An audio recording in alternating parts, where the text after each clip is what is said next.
الحمد للہ رب العالمین، صلاۃ والسلام علی سید الانبیاء والمرسلین وعلی آلہ وصحابہ اجمعین، اما بعد فاعوذ باللہ من الشیطان الرجیم، بسم اللہ الرحمن الرحیم۔ ورفعنا لک ذکرک، صدق اللہ العظیم وصدق رسولہ النبی الکریم الامین۔ باب ذکر تعمیر کعبہ کے حوالے سے گفتگو ہو رہی تھی، اور حضور نبی کریم علیہ السلام نے بھی اپنے چچا حضرت عباس کے ہمراہ تعمیر کعبہ کے کام میں حصہ لیا۔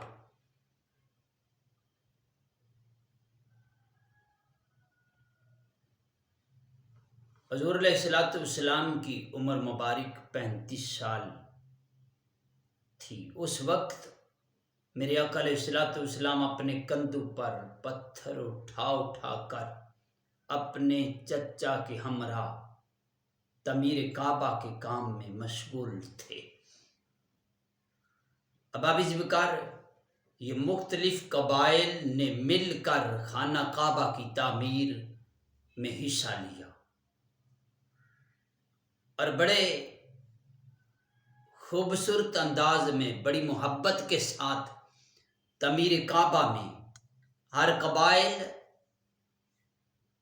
کام کر رہا تھا، اور یہ کام تعمیر کعبہ کا پوری تسلی بخش تھا، پورے اعتماد، پیار سے، محبت سے۔ اس میں ہر کوئی اپنی اپنی ڈیوٹی سر انجام دے رہا تھا۔ ہر چیز حسن خوبی سے سر انجام پائی جا رہی تھی، لیکن جب حجر اسود رکھنے کا وقت آیا تو اچانک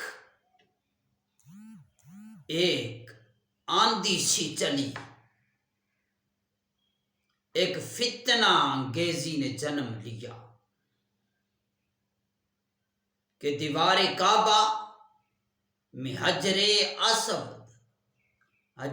اسود نصب کرنے کے لیے ہر قبیلے کی خواہش تھی کہ ہم نصب کریں، ہم رکھیں، یہاں تک کہ ہر کوئی یہ اعزاز حاصل کرنا چاہتا تھا، اور دوسرے قبیلے اگر خوشی سے اس کے حق میں دستبردار ہونے پر آمادہ نہ ہوں تو وہ زبردستی بھی اس کام کو سر انجام دینے کے لیے تیار تھے۔ باب ذکر بنو عبد الدار نے اپنے قبیلے کے چند افراد بڑے خلفاء کو مشورے کے لیے جمع کیا، اکٹھا کیا۔ انہوں نے اجتماعی طور پر حجر اسود دیوار میں، خانہ کعبہ کی دیوار میں نصب کرنے کا عہد کیا، وعدہ کیا کہ ہم اس کو رکھیں گے۔ مزید پختہ وعدہ کرنے کے لیے خون کا ایک بھرا ہوا پیالہ محفل میں لایا گیا، اور انہوں نے اس خون کے پیالے پر ہاتھ رکھ کر وعدہ کیا، ثابت قدمی پر رہنے کا، قسم اٹھائی کہ جان دینے کا وقت آیا تو جان بھی دے دیں گے، لیکن کسی دوسرے قبیلے کو یہ اعزاز حاصل ہونے نہیں دیں گے۔ یہاں تک بات چلی گئی تھی۔ مسلسل 4-5 روز حالات کشیدگی میں آگے اور حالات خراب ہو گئے۔ لڑائی چھڑنے کا موقع تھا، خطرہ لاحق ہو گیا کہ لڑائی چھڑ جائے گی، قبائل میں جنگ شروع ہو جائے گی۔ اور آخرکار ایک روز انہوں نے مسجد حرام میں کٹھے ہوئے ابو میاں بن مغیرہ بن عبداللہ بن عمر بن محزام بن جو ولید بن مغیرہ صاحب کا ذکر کے بھائی تھے، انہوں نے کھڑے ہو کر اعلان کیا، اے گروہ قریش، جس معاملے میں تمہارے درمیان اختلاف رونما ہو رہا ہے، جس معاملے میں تمہارے درمیان اختلاف پیدا ہو گیا ہے، اس کا فیصلہ کرنے کے لیے اس شخص کو اپنا حاکم بنا لو جو سب سے پہلے مسجد کے دروازے سے داخل ہوگا۔ اس بات پر سب وہ متفق ہو گئے۔ جب صبح ہوئی، دوسری صبح ہوئی، تو سب سے پہلے حرم شریف کے دروازے پر، جسے باب بنو شیبہ کہا جاتا ہے، اس دروازے پر سرور کون مقام امام الانبیاء سید المرسلین رحمت للعالمین مسجد میں سب سے پہلے داخل ہوئے، اور حضور علیہ الصلوۃ والسلام کو دیکھ کر لوگوں کی مسرت کی حد نہ رہی، بہت خوش ہوئے۔ ان میں جو بزرگ ترین شخص تھے، اس نے کہا کہ محمد صلی اللہ علیہ وآلہ وسلم ہیں، یہ امین ہیں، امانت دار ہیں، سچے ہیں، یہ ہمارے نزدیک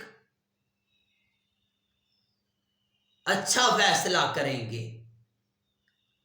ہم سب ان کے فیصلے پر راضی ہیں، متفق ہیں، جو بھی حضور فیصلہ کریں گے وہ ہمارے لیے قبول ہوگا، ہم اس کو قبول کریں گے۔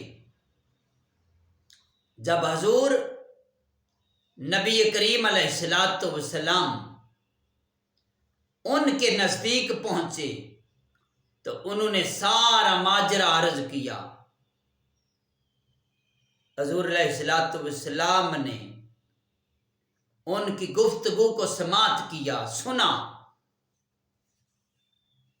سنتے ہوئے فرمایا، میرے پاس آقا علیہ الصلوۃ والسلام نے بڑا حکمت کے ساتھ فیصلہ فرمایا، لجپال محمد صلی اللہ علیہ وآلہ وسلم نے بڑا شاندار فیصلہ کیا، میرے پاس ایک چادر لے آؤ۔ حضور فرمایا، میرے پاس ایک چادر لے آؤ۔ وہ چادر لے آئے۔ حضور نبی کریم علیہ الصلوۃ والسلام نے اس چادر کو زمین پر بچھا دیا اور اپنا دست مبارک سے، قربان جائیں، اس دست مبارک سے نبی پاک علیہ الصلوۃ والسلام نے حجر اسود کو اٹھا کر اس چادر کے درمیان رکھ دیا۔ ہر قبیلے کے خاندان کے ایک ایک سردار کو بلایا اور فرمایا سب مل کر اس چادر کے کونے کو پکڑ لو اور پتھر کو اٹھا کر لے آؤ۔ سب نے اس چادر کو تھام لیا۔ جب وہ اس مقام پر پہنچے جہاں حجر اسود نصب کرنا تھا، تو حضور نبی کریم علیہ السلام نے اپنے یمن برکت والے ہاتھوں سے اٹھایا اور اٹھا کر دیوار میں اس کے مقررہ مقام پر رکھ دیا۔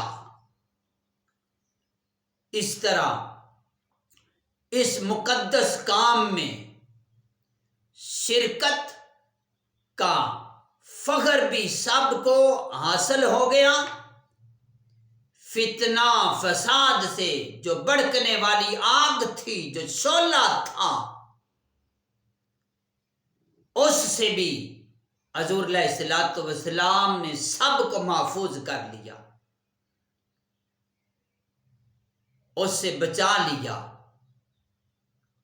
اور سب کے دل اس بات سے خوش تھے، مسرت و شادمانی کے ساتھ ایک لہر دوڑ گئی، سب خوش ہو گئے۔ ابابی جی وقار اس لاجپال محمد صلی اللہ علیہ وسلم کے اس فیصلے پر لوگ سب خوش ہوئے اور بڑی محبت کے ساتھ سب نے آپ کے اس فیصلے کو قبول فرمایا۔ یہ شان ہے تاجدار کائنات صلی اللہ علیہ وسلم کی۔ رب کائنات کی بارگاہ میں دعا ہے خالق کائنات ہماری اس کاوش کو اپنی بارگاہ میں قبول فرمائے، اور جو موضوع شروع ہے اس پر رب کائنات استقامت عطا فرمائے، آقا علیہ السلام کی محبت عطا فرمائے۔ میرے جتنے بھی دوست احباب سبسکرائبر اس پیغام کو آگے شیئر کرتے ہیں، ان کے لیے خصوصی دعا ہے، رب کائنات ان کی نیک خواہشیں اپنی بارگاہ میں قبول فرمائے۔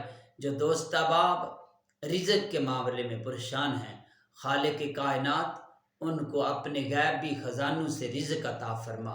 میرے مولا جو بیرون ممالک میں میرے دوست احباب نوجوان ساتھی پیپروں کے لیے پریشان ہیں، اے پروردگار عالم ان کے پیپروں میں ان کے لیے آسانیاں پیدا فرما، انہیں کامیابیاں عطا فرما۔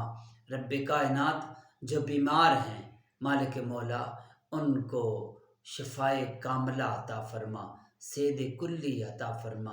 پروردگار عالم جو پریشان حال ہیں ان کی پریشانی کو صدقہ محمد مصطفیٰ صلی اللہ علیہ وسلم ان کو آسانیاں عطا فرما۔ صلی اللہ تعالی علی رسول خیر خلق محمد علیہ وسلم۔